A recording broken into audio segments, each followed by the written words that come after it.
Here we are. Hey, everyone. We'll go ahead and bow in. Yes, was. So we're covering page 64 in the manual, and coincidentally, Curtis Sensei read this very page on Friday. So I'll cover it just a little differently. So John posted miraculously. He was able to post the time page on it, so you got to read it before class if you came in early. And I'll start off with another quote by Arnold Bennett. The chief beauty about time is that you cannot waste it in advance. The next year, the next day, the next hour are lying ready for you, as perfect, as unspoiled, as if you had never wasted or misapplied a single moment in all your life. You can turn over a new leaf every hour if you choose. And that is also from the same book that this is from, and which I did not know, but Arnold Bennett wrote a book called How to Live on 24 Hours a Day, written in 1910. He was born in 1867, died in 1931, and I'll just read a quick paragraph of his biography. It's kind of unique. Enoch Arnold Bennett, known as Arnold Bennett, was one of the most remarkable literary figures of his time, a product of the English potteries that he made famous as the Five Towns. Yet he could hardly wait to escape his hometown. He did so by the sheer force of his ambition to succeed as an author. In his time, he turned his hand to every kind of writing, but he will be remembered for such novels as The Old Wives' Tale, The Clayhanger Trilogy, and The Card. He also wrote such intriguing self-improvement books as Literary Taste, How to Live on 24 Hours a Day, and The Human Machine. So that's something I did not know until I started preparing for this class, that Arnold Bennett actually wrote a book of our manual, which is quite interesting. So in order to do something a little different, I everybody's read this. If they did not hear it on Friday, I'm sure you've read it in the manual.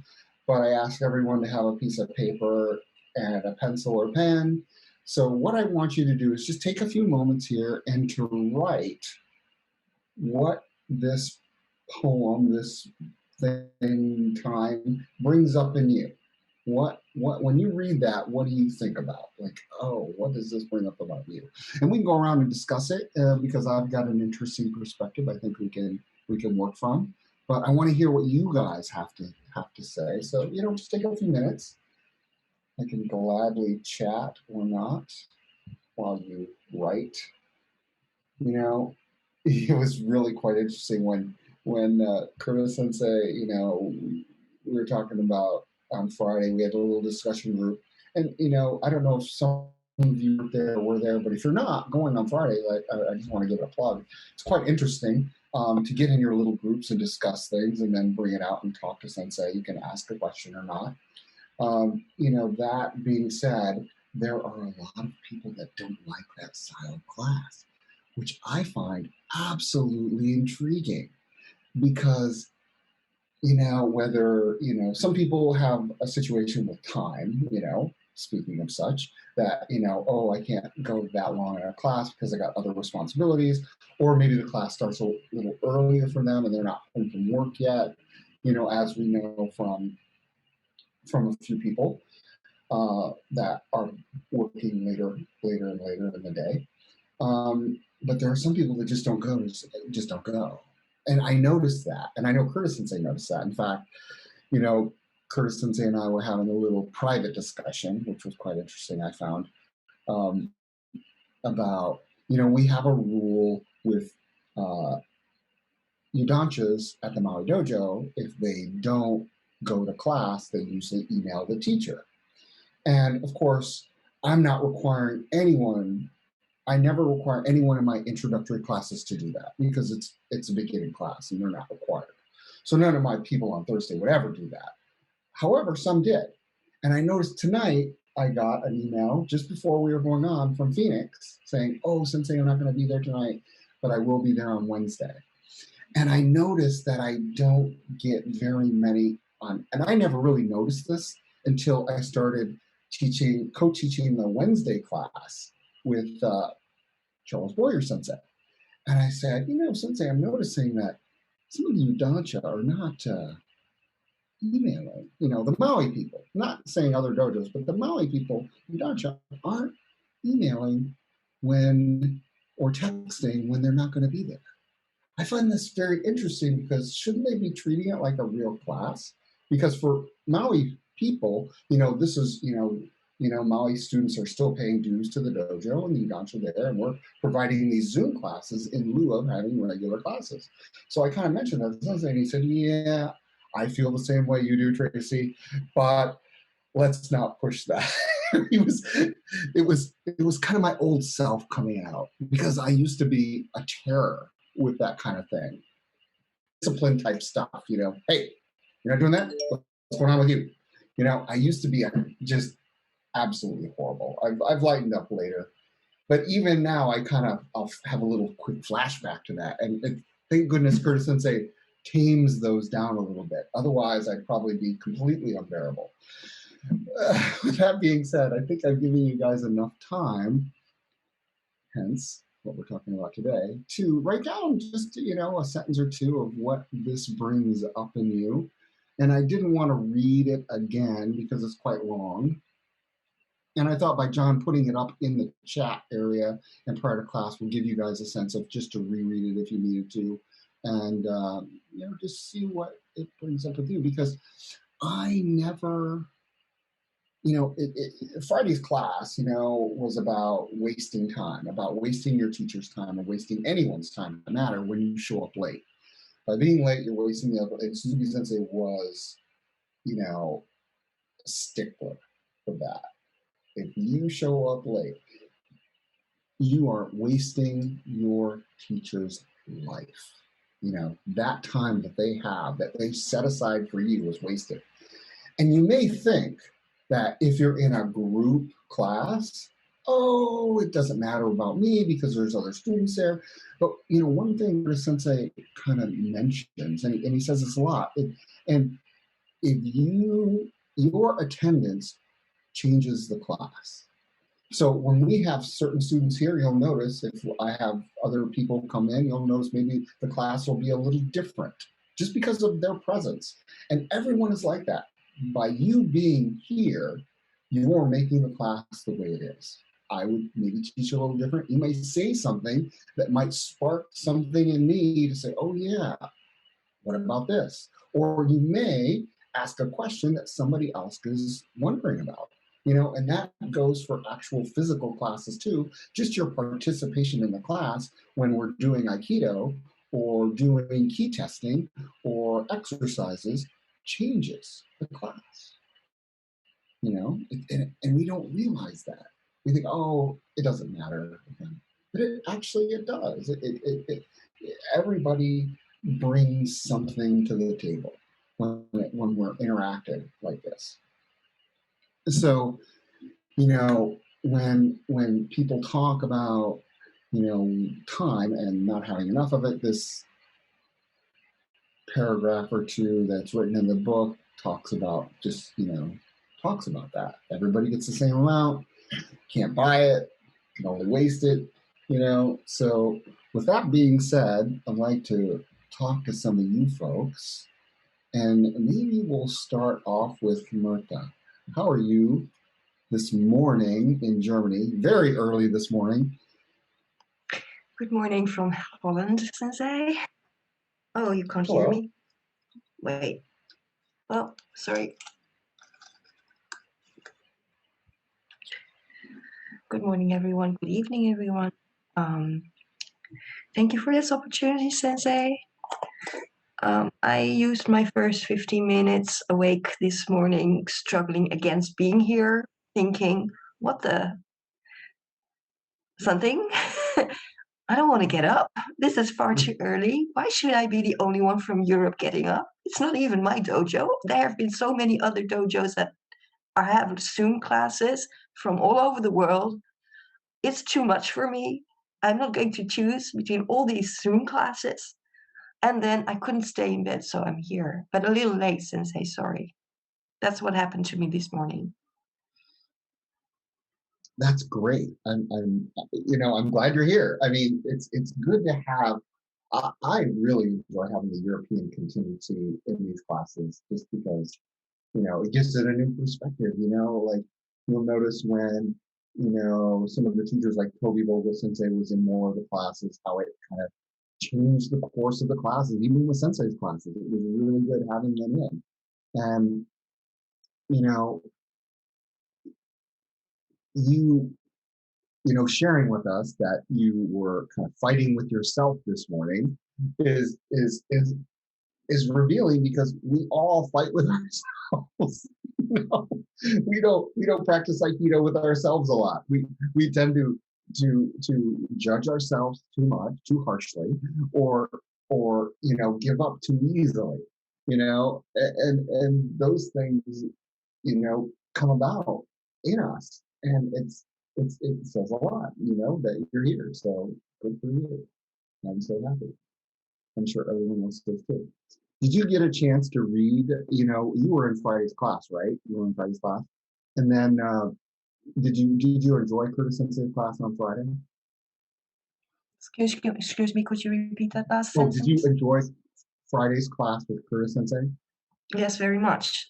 Yes, it was revealing. I never looked at it that way, that my presence, that I'm the center of the universe. We are all the center of the universe. So we should not think from the standpoint of the other person when we're not there ourselves. And that's what I tend to do. I tend to think, okay, I'm not there, but everybody else is, so they don't miss me. It also changed my perspective on my responsibility when there are certain people in my life at the moment that I would like to have a good relationship with, but it doesn't seem to be possible. And I have adopted an attitude of waiting for them to start again, to try. Good. And it revealed to me that I should always be extending Ki first, and whatever they do, whether they accept my open hands or not, I should always be the one extending love to them. Practicing that. Thank you, Sensei. Yeah, thank you very much. Yeah, it's really interesting. You touched on a few things. Today I was listening to a little podcast with this doctor who practices longevity, and he was interviewing a doctor who studies cardiovascular disease and how cardiovascular disease can affect you and such. And they were talking about exercise, and they said, we tend to think that there are like if you know anything about cycling, the Tour de France is one of the grueling races ever, and they were talking about professional cyclists that actually, by doing professional cycling, it enlarges your heart. That's not a good thing. It actually can cause problems later in life. And they were thinking, exercise is like a drug, and you need to prescribe yourself the right dosage. Going over and over exercising actually can be harmful for you than not exercising at all. And I was fascinated about this because I used to be into cycling and followed it rigorously before I started Aikido, and it's finding that right blend.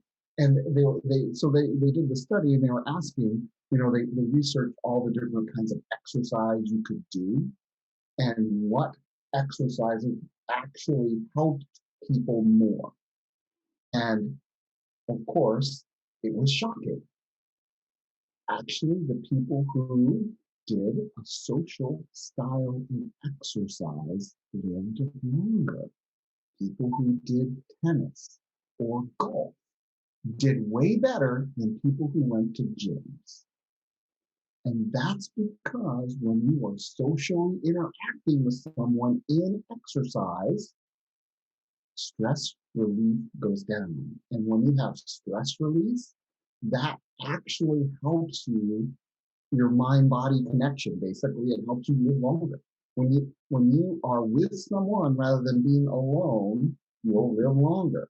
You know, and it just fascinated me because I thought to myself, well, wow, they probably didn't study Aikido, but Aikido, just like any other social type of exercise, we're on the mat, socializing with one another, doing a little exercising, rolling and whatnot, and doing what we can do, and we can do it a long time, longevity, meaning the people who can play golf, do tennis, they can play into their 80s. They don't have to be super professional. And and where people usually quit running at a certain age or quit lifting weights at a certain age because of injury. And when you become injured, that basically hampers your exercise. So I found that pretty fascinating. I thought I'd share that. Anyway, Lily and Paiva Sensei, you were nodding your head and smiling a lot, so I figured I might call on you. And we'll get back to it. What about this Arnold Bennett passage, time? What does that bring up in you? Oh, good evening, Sensei. Good evening, everybody. I love this. The sayings at the end of all the chapters in the manual, I read in class at least once a year to the classes. The only one I always missed for some reason was that Saikan Tan. And I think because I always thought it was like shokushu stuff until I learned better. So this is one of my favorite ones to read to the students. For me, it's a really good reminder that, I still tend to squander time, as busy as I think I am sometimes, and in a good busy, being with family and doing what I need to do to survive every day. But still, there's little moments we let slip away, and sort of like this is a practice run. Like we're going to get a chance to do this later, and we're not. This is here, this is now. But it always makes me feel better because, like you were saying earlier, there's always a chance to change that. We have the choice to not squander time and to make use of time. And quite honestly, one of the other things that made me think of is if I knew I was going to live this long, I would have not beaten myself up so much over the years. Maybe I'd be in a little bit better shape now. So Yeah, I don't disagree with anything you said there. I mean, it's really noticing. It comes down to noticing, being there, and thinking about. I was listening to this teacher talk about. I think it's a website. This guy basically he breaks down a 90-year-old life. Like, let's say if you're going to live to be 90 years old, and he puts it into weeks, and you can actually see it on one page, all the weeks in 90 years. And where are you at on that? And nobody knows they're going to live to be 90, right? We just don't know. But it really puts your life into perspective when you start measuring things. When you measure, that makes you more sensitive and aware. Like, oh, that's why they say measure twice, cut once. So that way you do it the first time, do things right the first time. And to look at your life in that aspect is something to say, oh yeah, I gotta get with it here. It's like I made a decision when my daughter was born. I said, geez, I need to get in better shape because I was a father at 50 years old. And I want to be able to hang with my daughter, when she's 18. So that means, okay, do the quick math here. That's 68. Okay.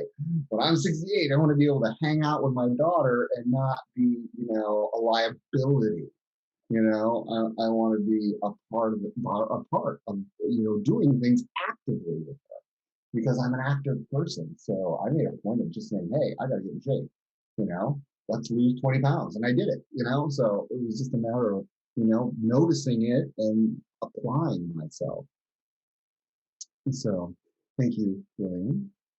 So Gloria, you're over there in the corner there. I see you on the same row as Lillian. I might as well ask you, how does this Arnold Bennett piece speak to you? Thank you, Sensei. Good evening, everybody, or good morning, Rita. Well, you do hear people say all the time, everybody has 24 hours a day. So when you say, I don't have enough time, how can that possibly be?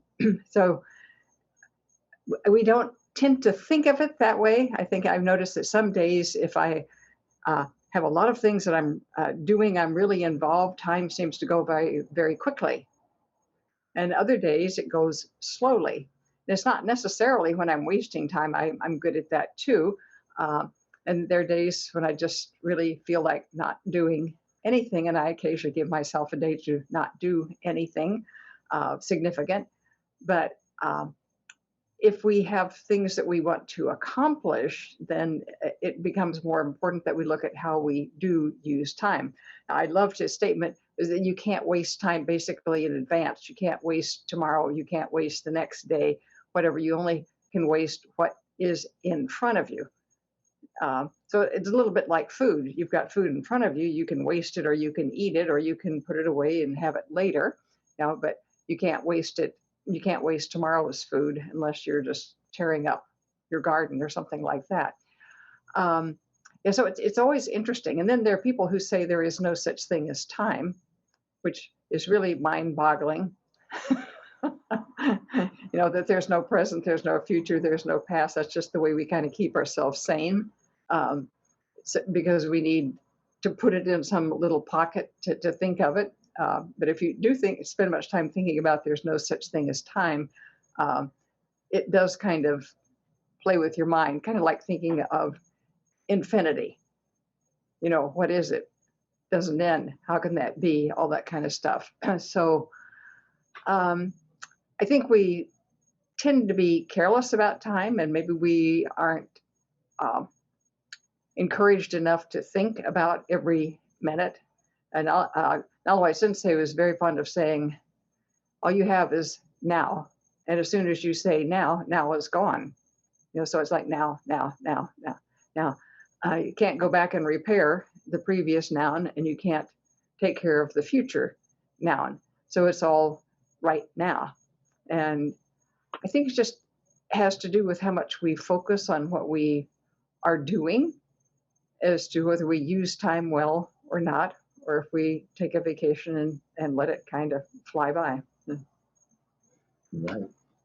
Yeah, that's one of the, a few things that you said there. That's never tell your teacher that you don't have enough time, or because that is let me tell you what, Curtis Sensei probably won't say anything to you, but let me tell you what, that's just showing your immaturity of training. Nothing more or less. It means you really are that immature that you have no concept of what you're doing, because it's important. You got to set your priorities, and if training is important, you'll find time. And so that's one of the things that I think there was several. You can't. When you get to the level of Shodan or Nidan, those are the beginning levels of training. Shodan merely means beginning dawn. I always like to say you're no longer a guest at the dojo, you're actually, a student when you reach the rank of Shodan. So, when you get these Shodan and Nidan folks that are still learning, they may come to you, I don't have time, and that just gives them a learning opportunity, I like to say. Just an opportunity to have a little bit of an awakening there and realize that, because I was guilty of that just as much as I do. Other people, I would say, I don't have time, I gotta do this, and it will come out. And then the other thing you said, Gloria, is one year I bought Curtis Sensei a clock, and instead of numbers, it had now. So now, all the way around, and I hung it up in the dojo office, and he loved it. They loved it. unfortunately, it was one of those made in China things, and it didn't last. It kind of broke, I think. So, but for the time we had it, it was he would often, if somebody talking about that, he'd point to the clock and go, "What is it? Isn't it now?" Because Well, it was always he could have left it up even though it's broken. It would be right twice a day. Yeah, exactly. So, yeah.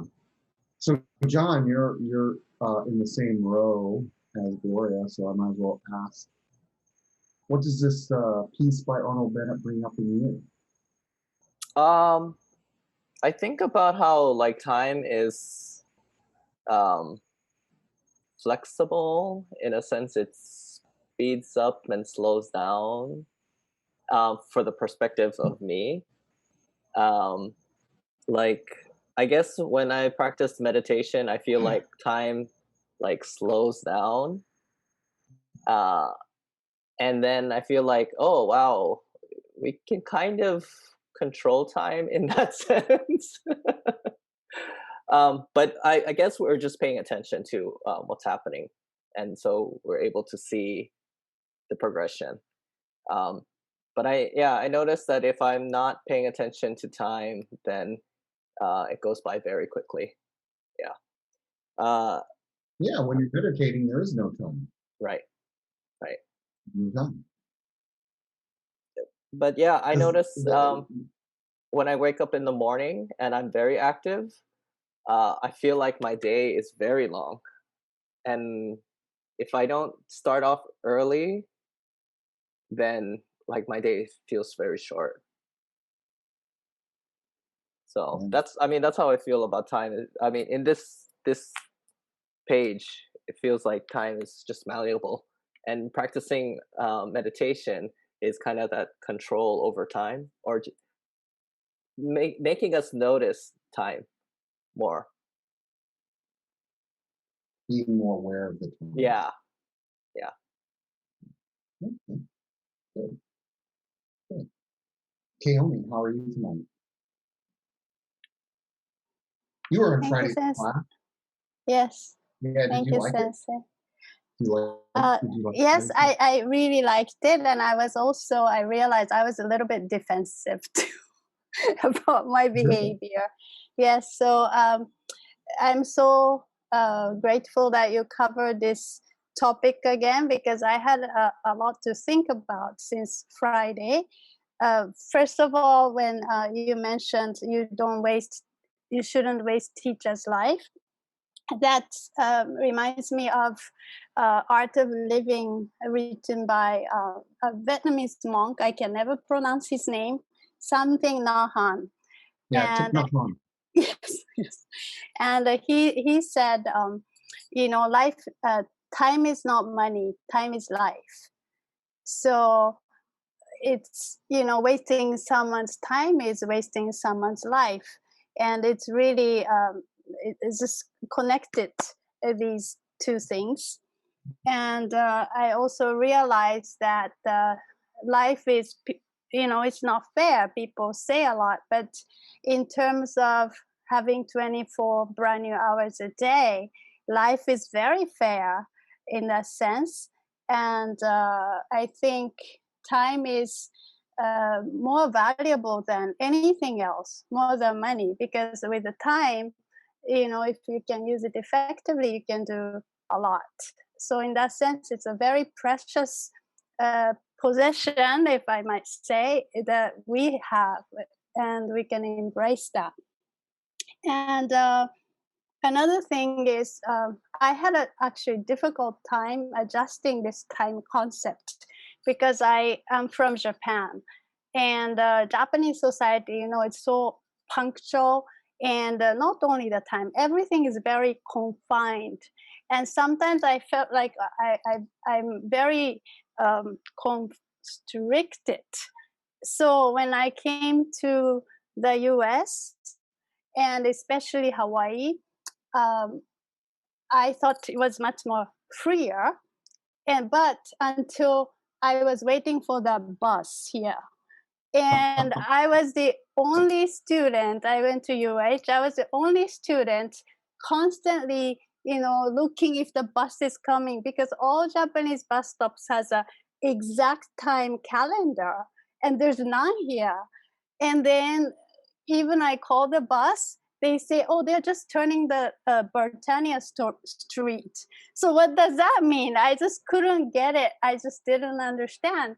But then I saw the people, I'm the only one who is very like nervous, and other people are just eating manapua and chatting, and I was like, oh my goodness, why I'm rushing so much, when you cross the border, cultural border, time concept changes. So I thought, oh, since I can't control that, I just want to learn how to relax into it, and I started liking it very much. And then not until this I started taking this Zoom, I realized that this like this is an Aikido group, so you have this Aikido culture from Japan. So I had to really switch back to more on time, and even before that time, if there's 6 o'clock, you need to be 50 minutes. I thought it was really good, but then Kari Sensei said if you are 50 minutes earlier, you're already late. So I was like, oh my goodness, so what time is good? And because I'm not familiar with this culture, so I got really confused, and I got very defensive actually. And I have a tendency, I like to be on time. If we are meeting somebody at 10 o'clock, I want to be there at 10, maybe a few minutes earlier. And I was thinking, why am I that way? I don't waste people's time because I'm usually on time. But then I thought, that means I am valuing my time. I don't want to wait for other people. That's why I go right there, but I don't get late.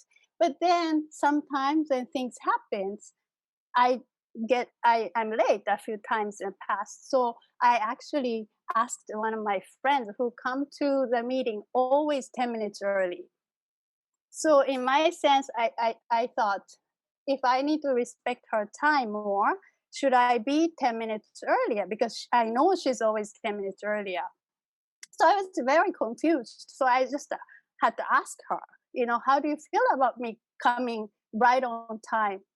And she said she doesn't want me to try to come 10 minutes early, but that's her choice. But if, sometimes things happen, I'm late.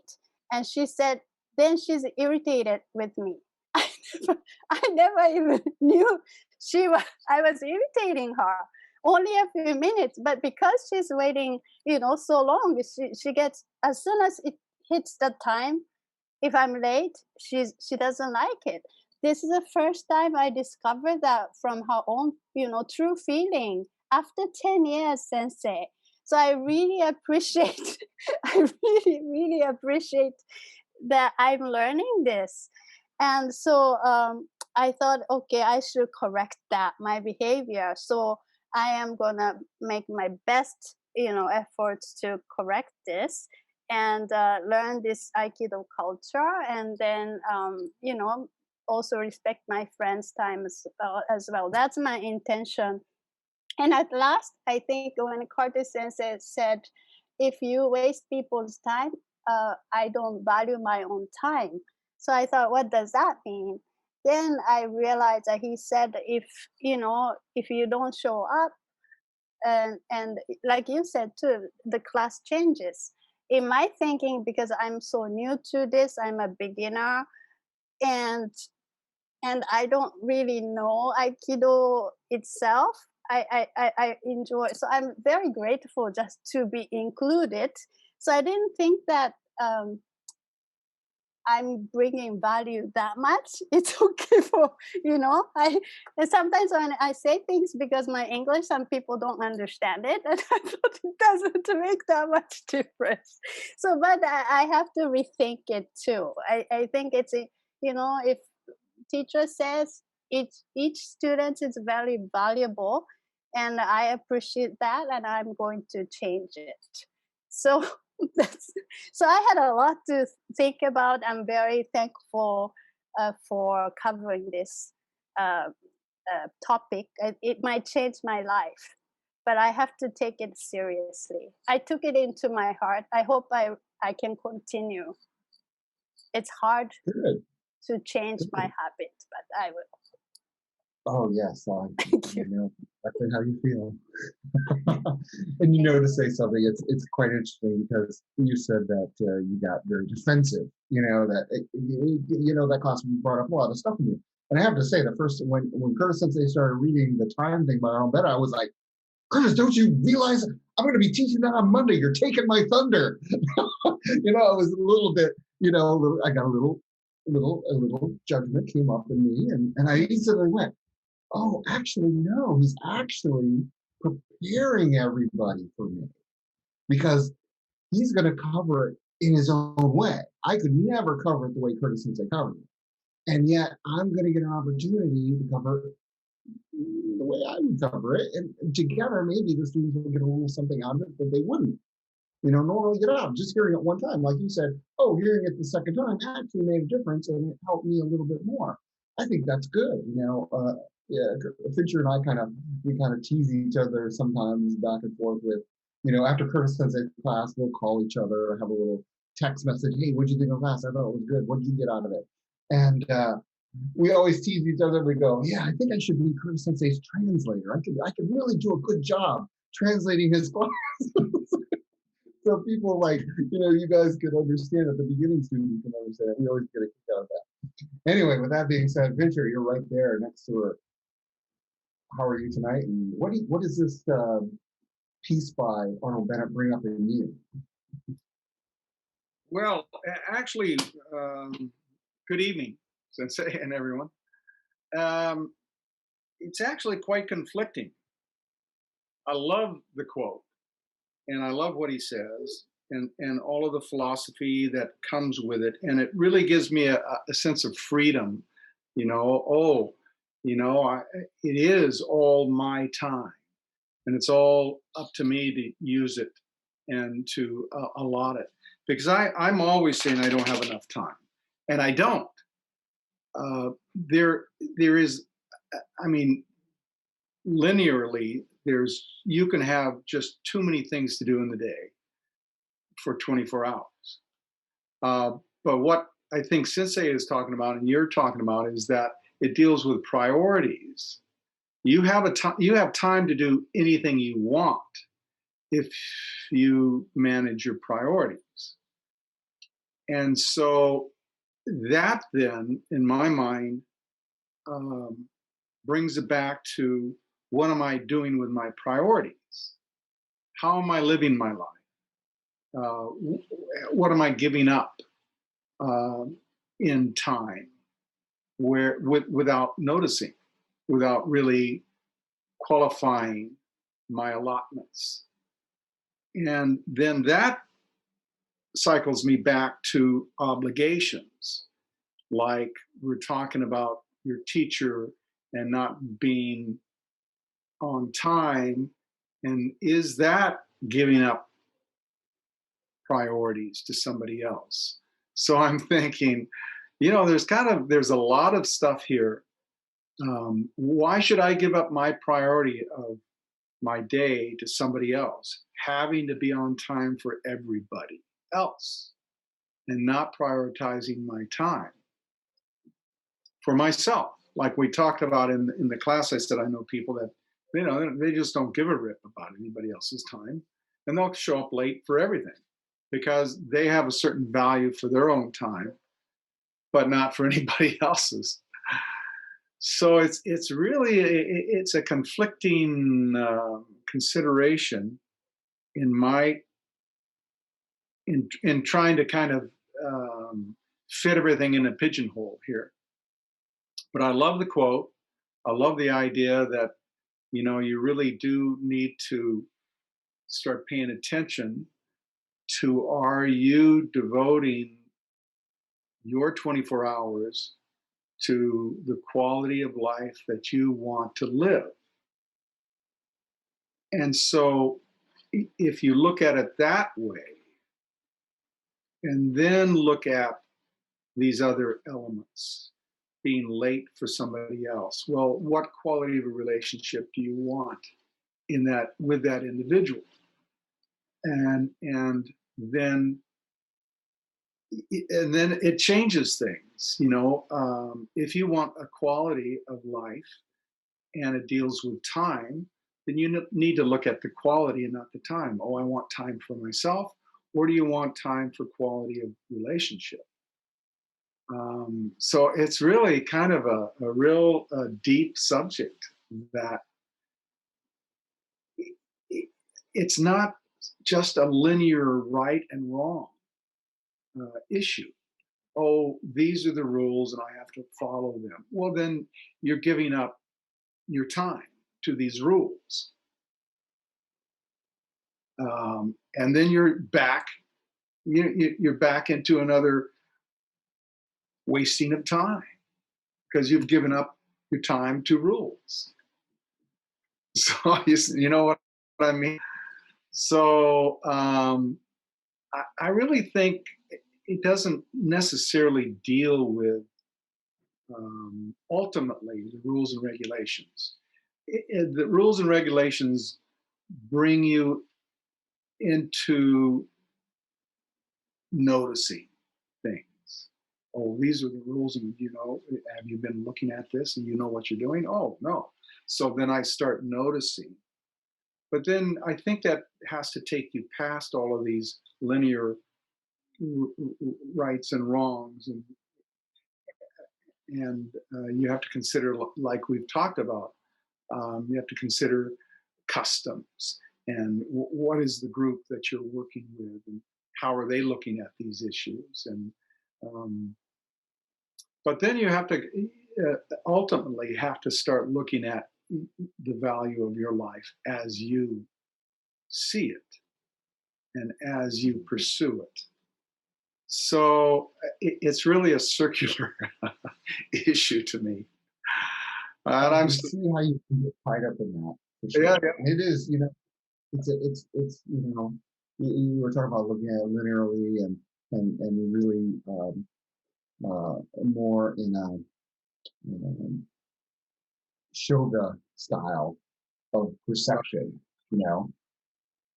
But we're getting ready to go into the giving season, right? Christmas is always that highlight of giving gifts and receiving gifts, and we always seem to feel better when we give something rather than get something. And you'll note this because sometimes and I know everybody's had this happen to them, you get a gift from somebody you didn't get one for. How does that make you feel? Cursive. I didn't give them a gift. And you're thinking rapidly what you could give them, instantaneously to kind of give that return in favor, right? And but think about it, your time is the most precious gift you can give somebody. Giving somebody your time. So connecting with that person, every day on how you see them, greeting them, asking how they're doing and meaning it, those kinds of little gifts, really are an effective use of your time. And a couple things that came up when you were talking that picture when I was a couple of terms in the military we use prioritize and execute, meaning prioritize your list and then execute them individually so you can basically time manage it. And then the other one is an aviation term that we use a lot, and that was situational awareness. You have to be aware of your situation you're in to make the best decisions you can make, and that means you have to gather all the information you can. And it may be a short period of time that you gather something, or a longer period of time that allows you to execute the plan and that you need to execute to do whatever you need to do. So with that being said, it really comes down, and what you're really talking about is awareness. I don't know what you wrote on your piece of paper that I asked everyone to write, but what really comes down, and that's when I read that piece by Arnold Bennett, is awareness. Really, that's what it comes down to. Because we're not aware, we're just lost thought in a sense. So, Jan, you're right next to Fincher. How are you tonight? I'll go to you there. Hi, very good. Thank you, Sensei. Hello, everyone. I feel like, as I get older, time goes by faster. I don't know.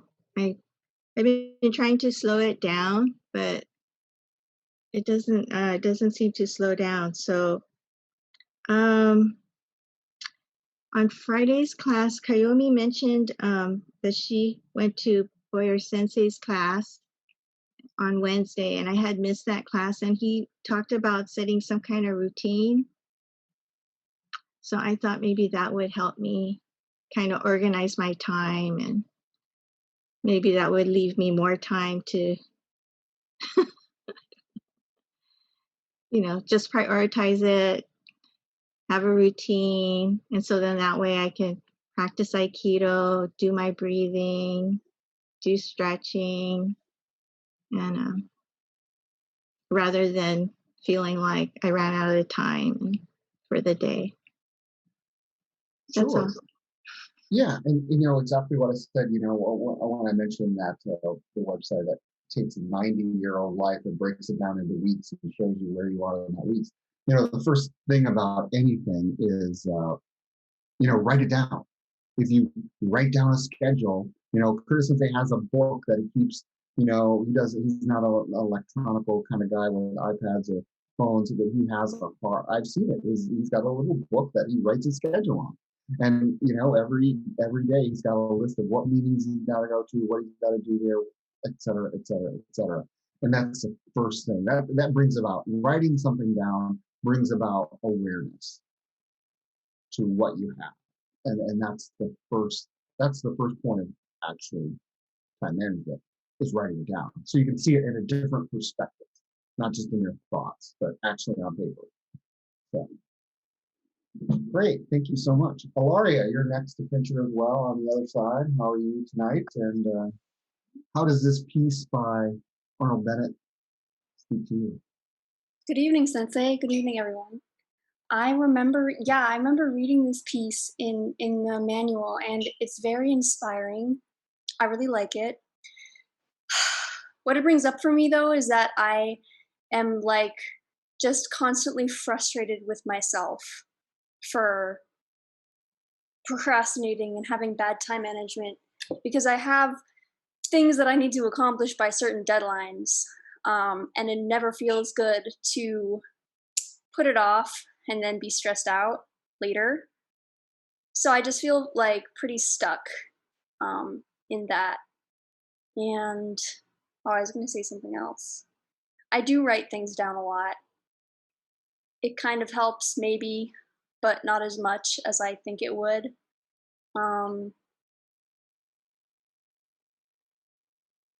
Yeah, the piece, I appreciate how it talked about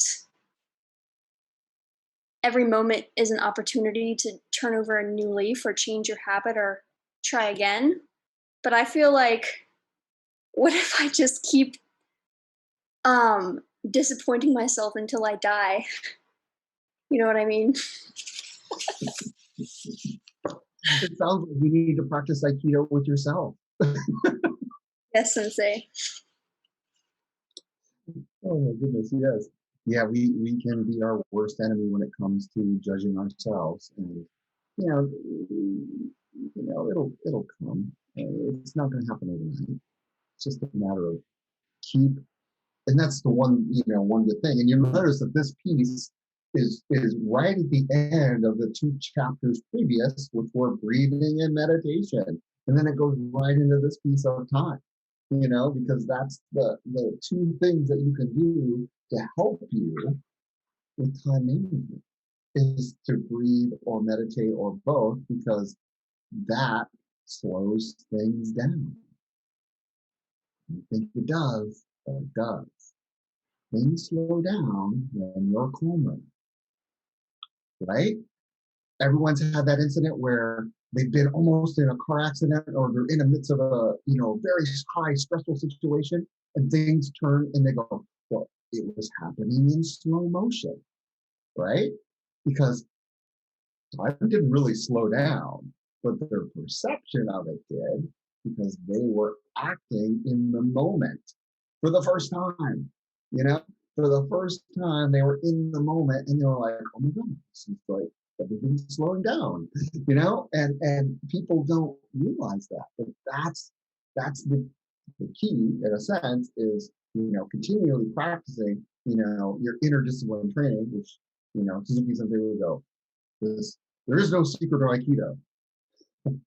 That's the secret. But interdisciplinary training is really where it's at. He would harp on that all the time. So I would just say continue, and it will happen. So let's see here. We have Linda, who came in a little late, which is permissible, no problem. But we're talking about time, which of course you were in my group on Friday. What does that piece bring up in you? It's kind of interesting that, time is your own possession. I agree with Fincher, and you have to make the priorities of what you want to do. Now, as for writing things down, doing things to the day, you got to not be inflexible where you suddenly panic because you couldn't get something done. Okay, because things come up and you just have to put it on the side and go on to the next problem or next, things you have on the list. But going back to routine, as Kayomi was saying, I like the thought that I can squander my time on certain days. And just this past Wednesday, it was a holiday, and my friends at work said, well, what are you going to do? And I said, I'm not getting out of bed until 10 o'clock. So that morning, my eyes popped open, and I looked at the clock, and I thought, oh, it's 4:30 in the morning. I'm going to be late for work. So I sat up, and I thought, wait a minute, this is a holiday. And I thought, okay, I laid back down, and I couldn't sleep. So what I did was I used that time to do some breathing meditation. And, after I got really relaxed, I just went back to bed, laid down, and I could honestly say, going back to work, that, yeah, I didn't get out of bed till at least 9:30. But yeah, there are times I do write things down. There are things that I want to accomplish within a day, but RL happens. And Kayomi, RL, real life. And things get, for some reason, your time management just did not happen. And you have to drop whatever is the least prioritized or what you can do the next time. You can do the next day. So I don't necessarily get all tense about the fact that I didn't accomplish what was on my list. As far as meeting people, yeah, that from old school, from your parents, that you should at least be there 15 minutes early. That kind of sticks. But then again, it's like coming to these Zoom classes Monday and Wednesdays. I work 10-hour days. And even if I leave the office at 5:15, there are stalled cars, the traffic's getting heavier, there are accidents. So luckily, Riesner Sensei and now Boyer Sensei said it's okay that I come in late because, I see value in this kind of thing. And whatever you see value in, then it's a priority of yours, and you will try to make time for it. Unfortunately, I'm sorry I can't be on time. But and yeah, like you said, don't get stuck with if you can't, if you do write things down and you don't get to everything, because life is messy. It's not perfect. Things happen in your life that you don't necessarily think are going to happen or happen unexpectedly. So you just have to understand that. In fact, it's kind of like in Japanese culture, they have a term wabi and sabi, and that's to kind of honor the imperfection of things.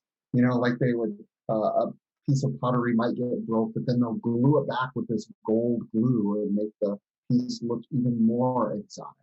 You know, and they kind of have an appreciation for that I think kind of in our culture we don't.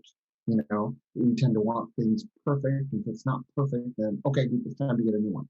You know, they kind of brush it off, and it's kind of a mistake in a sense to not, you know, honor the messiness of life. You know, because it is messy. So yeah, I can see what you're saying there. Anyone else, Charlotte or Jack, would like to partake? If not, Hello, that's Sensei. fine. Oh, hi. Hey, sorry, I couldn't figure out how to raise my hand. I think they've changed the format. Anyway, I just wanted to say thank you for what you said at the beginning of class. I haven't been to the past few Friday classes, and I think I owe Curtis Sensei a retroactive email. But you know, because I try to treat the Zoom classes, you know, like real classes, and I guess it just didn't occur to me that, you know, it's proper etiquette to let Sensei know that you're not going to be at class. Yeah, it is, you know, in Maui, we have a sense of it, you know, to do that. For Shodan, it's kind of, we put it as a pseudo requirement for Shodan and above to notify. So, but I've really, sorry, go ahead. No, go ahead. Go ahead. Well, I was just going to say I've really appreciated it because the classes are uploaded to YouTube a few days afterwards. So even though I haven't been there in person, I've always been, you know, taking notes, and I'm going to discuss with Paiva Sensei in the future. So. Right. Yeah, you know, that's a great tool that we have with YouTube, being able to upload these classes. And the thing that is, and I'll say this: if you guys, you know, watch an episode you didn't come to, and you have a question, you know, you can email Curtis Sensei or myself. I just put my email in the chat, so if you have any questions, feel free to pass them along, and we'll try to answer them. And Curtis Sensei is very good about getting right back to you. If you have an email question, he will take the time to answer you. So I think that's really, really good. Yep, definitely. Thank you very much. Well, anyway, when it comes to this class, I did have, you know, the quote or the excerpt definitely brought up some stuff. My mom always told me, you know, everyone says life is short, but, you know, she says that life is just a little bit too long. It's just long enough that you feel like you can waste your time. You know, and I've been thinking about that, especially from what Ilaria said, is, you know, I definitely have the bad habit of procrastination, and it's only gotten worse since COVID, you know, but it's really, you know, kind of reassuring or maybe encouraging. I really liked in the excerpt, you know, the fact that you can't waste the next hour or the next minute. You know, you can remake yourself every hour. And so that's, and I really appreciate that, because sometimes it feels like because I have, you know, a whole day tomorrow, then I have an excuse to waste my time now, you know. But, you know, I know that's incorrect. Anyway, that's all. Okay, thank you so much for sharing. That's good. Mirza, did you have something else you wanted to say? John said you raised your hand. I wondered, especially because of what Ilaria said, how does this phrase by Mr. Bennett relate to the Sensei Bennett's, Curtis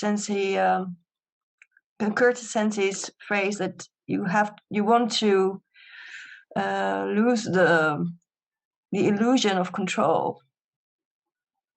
Letting go is letting go of the illusion of control. If we're always time managing and still we want to lose the illusion of control, how does that fit? Well, okay, so everything we kind of discussed here is merely a tool.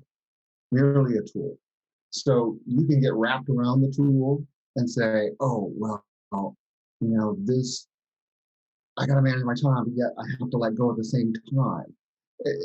Those things, that's like looking at one from a perspective of, you know, this Shoga self versus your universal self. And yes, together, yet it's kind of like the saying, there's one, but there's also two. There's both two and one. And it's something you have to discover on your own. And that's why I kind of went back to, so things slow down, because if you're meditating and breathing and actually effectively training in the interdisciplinary training, you will realize this. You will realize that there really is no conflict between letting go and time management. They'll just not be separate. They'll be one thing, and it'll just happen that way. And that's kind of the trick, or I would say the trick, that just the aha you'll have. So that's how I would answer that. So with that being said, I have something to read. This is by a Vipassana teacher. It's called The Last Time. So take a moment to think about all the last things that you will experience in this life. Of course, there will come a day that you will die, and then everything will be done. But long before you die, you will cease having certain experiences. Experiences you certainly take for granted now. If you're a parent, when is or was the last time you will pick up your child, or tuck them into bed, or read a bedtime story? Each event with your child is priceless. Now, thinking this way leaves a poignancy to everything, even to things you do not like. Say you are a new parent and you're getting woken up in the middle of the night by your baby. This can be brutal. But there will be a last time, and being aware of that can change your experience in the moment. There is something sweet even about those experiences. It is possible you will miss them. We do everything a finite number of times, and yet we tend to take even beautiful moments for granted. And the rest of the time, we're just trying to get through stuff, just trying to get to the end of whatever experience you're having.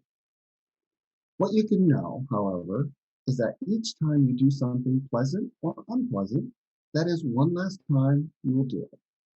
And there will come a time when you have done something the final time, and you will rarely know when that is. When is the last time you swam in the ocean, or went camping, or took a long walk just to take a walk? As you go about your day, consider everything you are doing is just like this. Everything represents a finite opportunity to savor your life. On some level, everything is precious. And if it does not seem that way, I think you will find that paying more attention can make it seem that way. Attention is really your true source of wealth, even more than time, because you can waste time being distracted. So this is just to urge you to take a little more care. When you meet someone for the first time, pay a little more attention. When you thank someone, mean it like a little more. Connect with your life. And mindfulness is the tool that allows you to do that, because the only alternative is to be lost in thought. And every time you notice you're lost, that you're distracted by the thought about past, future, and you come back, you're training your mind. It may feel like an effort at first, but eventually it is like continually waking up from a dream. And ask yourself, how much effort does that take? So with that being said, this is a good class. We'll see you next week. And we'll have you bow out here. Domo arigato gozaimasu. Thank you guys all very much, and have a good rest of the week. Aloha.